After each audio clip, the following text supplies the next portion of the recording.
Jeevan Reddy uncle, జై శ్రీరామ్. బాగున్నారా?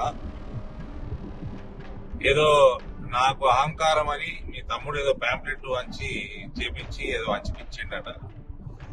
మళ్ళా మొన్న ఇట్లనే బీజేపీలో సస్పెండ్ అయిన వాళ్ళని పట్టుకుని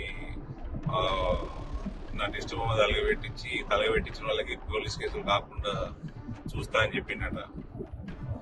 సరే అంకుల్, నాకు అహంకారం ఎందుకు అనిపించింది అంకుల్? మీరు ఎక్కడ కనబడ్డా నాకు జగిత్యాలు వచ్చినప్పుడు కానీ ఏడ కనబడ్డా అందరి ముందర మీకు వంగి ఆశీర్వాదం తీసుకుంటా మీ దగ్గర. అందుకని అహంకారం అనిపించింది నాకు. రెండోది, లేకపోతే మీకు ఒకప్పుడు భారతీయ జనతా పార్టీ ఉన్నట్టు 3,000 ఓట్లు 4,000 ఓట్లు జగిత్యాలు వచ్చినట్టు అట్లా ఈ మధ్య లేదు, మీ చెప్పు చేతల నడుస్తలేదు అన్న పరిస్థితి ఉంది. కాబట్టి పార్టీని పెంచినాం కాబట్టి 5 సార్లు మా మీద అటాకులైనా, మా ప్రాణాల మీద మా ఇండ్ల మీద అటాకులైనా దగ్గరుండి పార్టీని పెంచినాం కదా. అందుకని అహంకారం అనిపిస్తుంది మీకు. ఎందుకు అనిపిస్తుంది అంకుల్ అహంకారం? మూడోది, ఇవ్వండి ఏంది, నేను అద్దాలు పెట్టుకుంటే నా కళ్ళు చల్లగుంటే ఎండ బయట ఎండుంటుంది, చల్లగుంటుంది అని పెట్టుకుంటే. మీ తమ్ముడికి ఏమి వచ్చింది అంకుల్ నేను అద్దాలు పెట్టుకుంటే? చెప్పండి.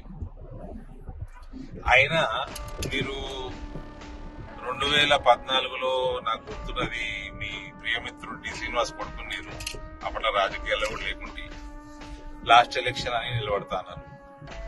2018లో లాస్ట్ ఎలక్షన్ అన్నారు. తర్వాత 19లో ఎమ్మెల్సీ అయినారు. మీకు 2026, 25 19లో కాదు 2020లో అయినారు ఎమ్మెల్సీ. 26 దాకా ఎమ్మెల్సీ ఉన్నారు.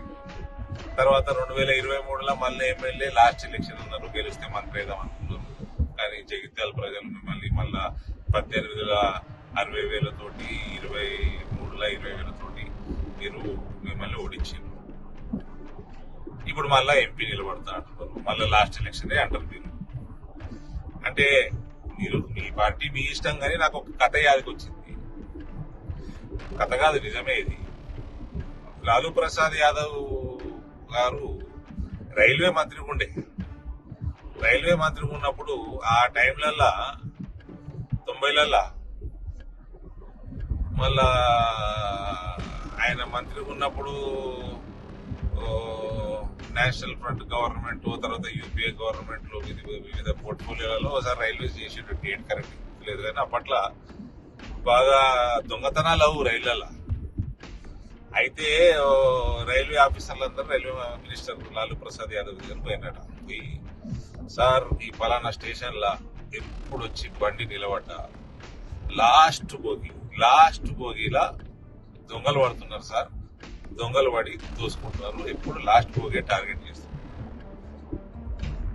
లాస్ట్ బోగి ఏమో స్టేషన్ బయట ఏటో మూలకి ఆగి ఉంటుంది స్టేషన్ లో ట్రైన్ వచ్చినప్పుడు.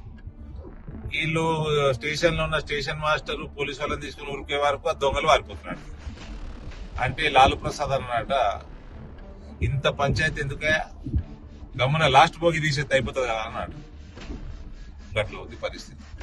అంకుల్, మీరు పెద్దలు, నేను మీ కొడుకు లెక్క, కొడుకు వయసు నేను ఎలక్షన్లు కొట్లాడితే కొట్లాడతాం, ఏమి ఇబ్బంది లేదు, మంచి కొట్లాడతాం, ముందాగా కొట్లాడతాం. కానీ మీ ఇంటి వాళ్ళకి ఎప్పుడు కొంచెం ఇట్లా చిల్లర వ్యవహారాలు చేయొద్దని చెప్పి నాకు బాజాబ్తా భారతీయ జనతా పార్టీని కాంగ్రెస్ పార్టీ తోటి ఈక్వల్ గా ఓట్లు తెచ్చినాక ఎలక్షన్లలో, అసెంబ్లీలో, ఇక పార్లమెంట్లో అంటే ఏడదట్టుకుంటున్నాను. నేను చేసిన వాగ్దానాన్ని చేస్తాను. మీరు 45 ఏళ్ళు చేయలేదు మీ పార్టీ, మీరు నేను తెచ్చిపెట్టి రైతులకి. ఇప్పుడు అంతా అవన్నీ నేను చెప్పిన పనులను చేసిన, నేను పార్టీని పెంచుకున్నా. ఇవన్నిటితో పాటు రామమయం ఉన్నది, అంతా మోడీమయం ఉన్నది, రామమయం ఉన్నది, హరహర మోదీ, గర్గర్ మోదీ ఉన్నది. ఇవన్నీ కలిసి వస్తే మీకు బాధ. మళ్ళీ ఈ లాస్ట్ ఎలక్షన్, మళ్ళీ లాస్ట్ టైం ఓడిపోతామో, మళ్ళీ ఇంకొక లాస్ట్ ఎలక్షన్ ఉంటుందో తెలియదు మనకి. కాబట్టి ఇవన్నీ వద్దు. మీరు పెద్ద మనుషులు, మీరు మమ్మల్ని ఆశీర్వదించాలి. మనం ఇద్దరం ఎలక్షన్లు కొట్లాడినా కూడా నేను వచ్చి మీ దగ్గర ఆశీర్వాదం తీసుకొని కొట్లాడాలి. ఎట్లా హుందాగా చేసుకోవాలి రాజకీయం. ఇనరా అంకుల్, మీ తమ్ముడికి ఎప్పుడు జరా ఈ చిల్లర పనులు బంద్ చేయమని చెప్పి. భారత్ మాతాకి